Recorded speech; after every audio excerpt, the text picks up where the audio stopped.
3-minute example of how these things come apart. So first of all, quick degrease.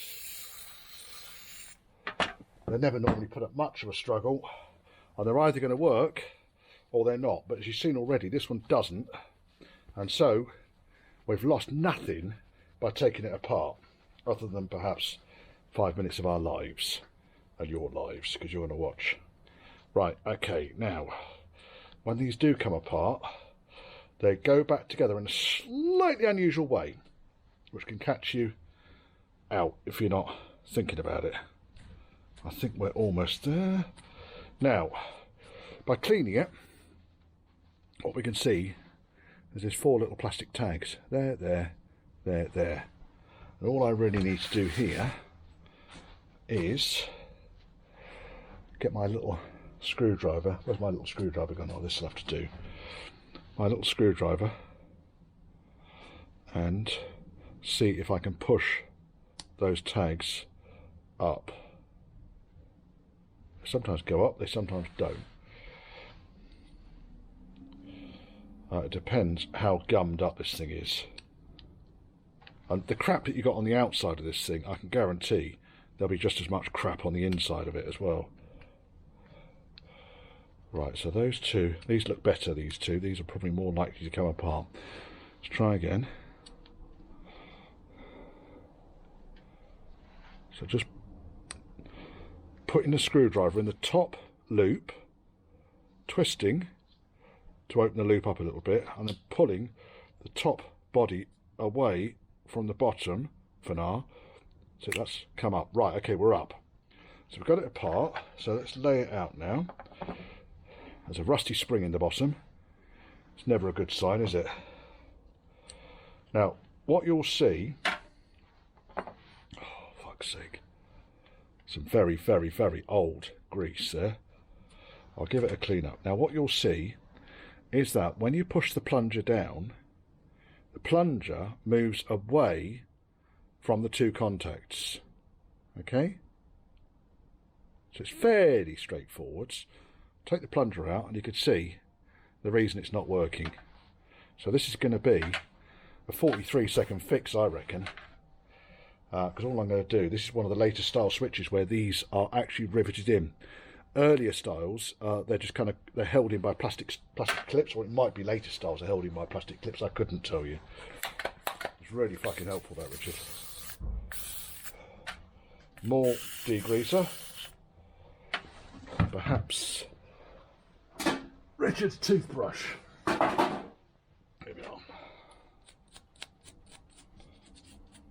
It's all just congealed grease, Vaseline, road detritus, crap. It's all there. So no screws on the switch, but it still doesn't mean you can't take it apart. Just being careful I don't bust any of the plastics. Of course, I'm wearing gloves. These are the Emperor's new gloves. These are the most expensive of automotive gloves, the ones that you can't see. Wear gloves when you're doing this, kids. Do as I say, not as I do. Just cleaning out inside the casing. That's cleaner. And then the contact plate, cleaning up nicely. This is that plus 10 degreaser I'm using again from AutoSmart. I like it, mainly because Simon the AutoSmart man comes to my unit and I just buy it direct off him, but you can get it online. Right, let's have a quick clean up now. Casing first. It's going to come up like new, this. And as is always the case, I tend to prefer used old stock over anything brand new. It just, I don't know, I just seem to have so much trouble with so many new components, especially fiddly little switches like this, which are made to a budget and not to a quality. So we've got an original switch here, probably 40 something years old, and we can pull it apart, we can clean it, we can put it back together again. I hope.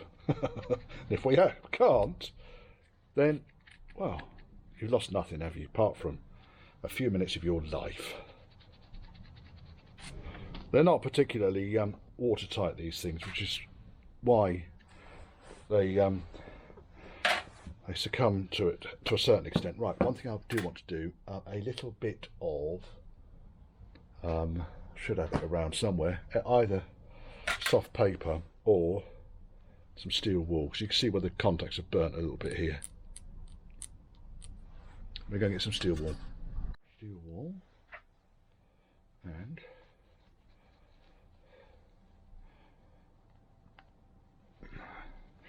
rust underneath it. I don't know if it's rust or just where the copper's worn through. It's fine, I'm happy with that, just where it's got a bit of heat to it. Obviously you've got strands of steel wool here, so try and get them all out before you go too berserk with it. The other thing I found quite useful when doing this sort of shit is one of these kind of copper wire brush things. They're very good at cleaning things up, but without damaging them. And here you can see now that's gone from a black dot to being a copper dot. So I'm suspecting that what happened there was the copper oxidised. That's good. And that's good. Contact plate is good. Right, let's pop that back in then. So that sits on there, that goes in there.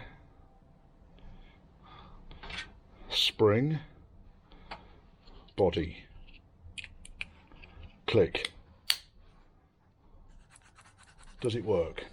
Tell you what I've forgotten to do is I forgot to put Vaseline on. So excited about clicking it together, but I can do that without you watching. I can have the radio back on. Right, clonk. Oh, it's already working. And push the plunger. You can't see the multimeter. There we are, multimeter. Push the plunger. Easy as that. How much nicer does it get? How much more satisfying is it to fix something like that in seconds? I'm a man of my fucking word. Don't necessarily need Vaseline on the spring, but it's just going to prevent it from rusting to a certain extent. Now, you don't want to pack this thing up with Vaseline, but you don't want to put enough in there that the contacts aren't going to corrode again. Just a smear on the surface. I mean, if it gets to a point where it's not going to make good contact again, then I'm afraid it's just going to melt the Vaseline and burn out again, but hopefully that'll be a fair way down the road.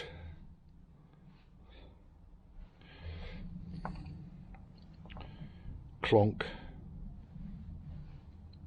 and clonk, just like that. Oh dear, dear, dear, dear, dear. Because we've taken it apart again now, it won't work, will it? You watch. Oh, it fucking does.